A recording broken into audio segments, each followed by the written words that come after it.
Olá, pessoal, tudo bem?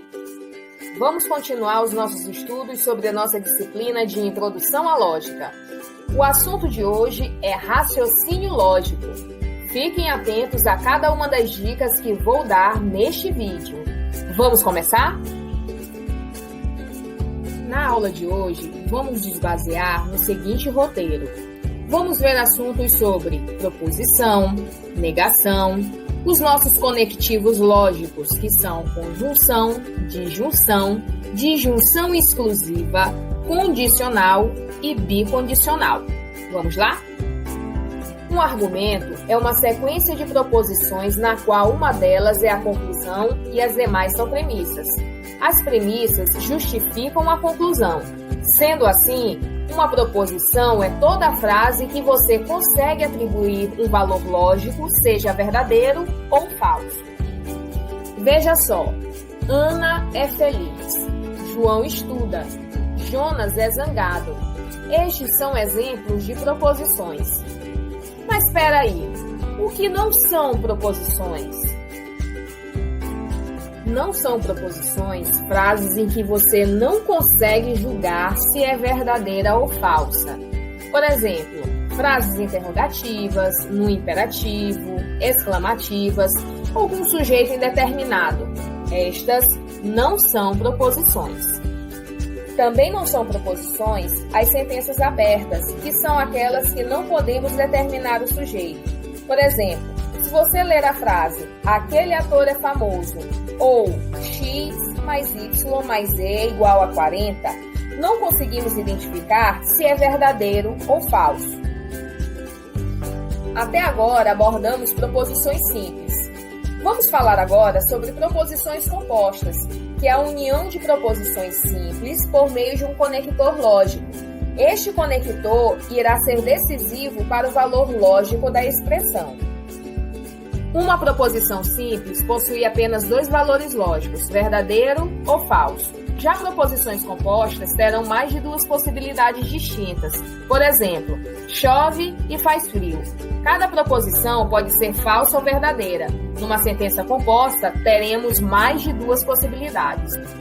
Veja só, no exemplo chove e faz frio, temos um total de 4 possibilidades distintas em uma sentença composta com duas proposições. Agora vamos falar sobre negação simples. Veja a frase, Júlio é feio. Como negamos essa frase? Se você disse Júlio é bonito, errou. Negar não é dizer o oposto, e sim escrever todos os casos possíveis diferentes. A frase correta seria Júlio não é feio. Anota aí. A negação de uma proposição é uma nova proposição que é verdadeira se a primeira for falsa e é falsa se a primeira for verdadeira. Por exemplo, Rita não é louca. Como seria a negação? Rita é louca. Para negar uma negação, excluímos o não. Vamos falar agora sobre conectivos lógicos, também chamados de operador lógico. Eles são utilizados para conectar duas ou mais sentenças de maneira válida, de tal forma que o sentido da sentença composta dependa apenas das sentenças originais. Os principais conectivos que temos são a conjunção, representado pela letra E, disjunção, representado por ou, implicação, representado por se então, e a equivalência, que é representado por se e somente se. Conjunções são proposições compostas ligadas entre si pelo conectivo E. Simbolicamente, esse conectivo pode ser representado pelo sinal de circunflexo. Por exemplo, fui aprovado na disciplina de lógica e serei aprovado na próxima disciplina. Neste exemplo, temos duas proposições. Proposição 1, fui aprovado na disciplina de lógica, representado pela letra P, e proposição 2, serei aprovado na próxima disciplina, representado pela letra Q. Assim, podemos representar a frase pela forma P e Q. Mas fiquem atentos, uma conjunção só é verdadeira se todas as proposições forem verdadeiras. Se pelo menos uma delas for falsa, não é conjunção.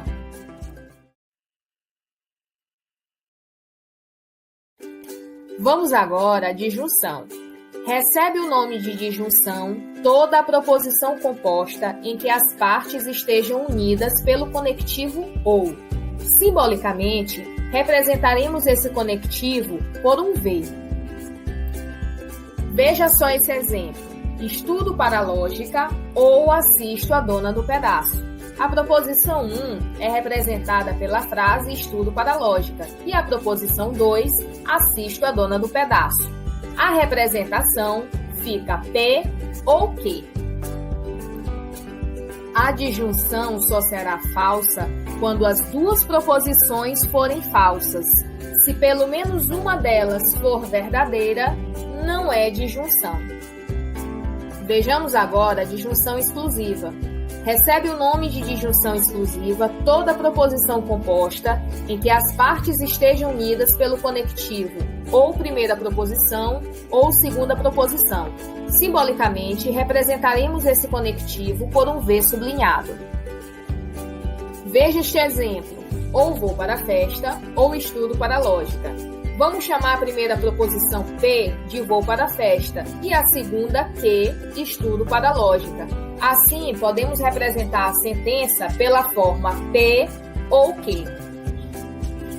A disjunção exclusiva somente será falsa quando as duas proposições forem iguais, ou seja, tiver o mesmo valor lógico, ou verdadeiro e verdadeiro, ou falso e falso. A condicional é toda proposição composta em que as partes estejam unidas pelo conectivo se, então. Simbolicamente, representaremos esse conectivo por uma seta. No exemplo, se estudo, então sou aprovado, temos duas proposições. Proposição 1, estudo, que é uma condição suficiente, e proposição 2, sou aprovado, que é uma condição necessária, ficando a representação P implica em Q. Você precisa saber que uma condicional só será falsa se a primeira proposição for verdadeira e a segunda for falsa. Veja bem, a primeira proposição tem que ser verdadeira e a segunda falsa, exatamente nesta ordem. Finalizando o nosso estudo sobre conectivos, vamos para o bicondicional. Recebe o nome de bicondicional toda a proposição composta em que as partes estejam unidas pelo conectivo se e somente se, onde representaremos simbolicamente pela setinha de duas pontas. Observe este exemplo. João compra a bolsa se e somente se houver limite no cartão. Temos duas proposições. Proposição 1, João compra a bolsa, representado pela letra P, e proposição 2, houver limite no cartão, representado pela letra Q. Assim, podemos representar a frase pela forma P se somente se que. O bicondicional só será verdadeiro quando ambas as proposições possuírem o mesmo valor lógico, ou quando as duas forem verdadeiras ou falsas. Preparados para gabaritar os nossos exercícios? Não deixem para a última hora. Vamos postar nos prazos. Nos encontramos na próxima. Até lá, pessoal. Tchau!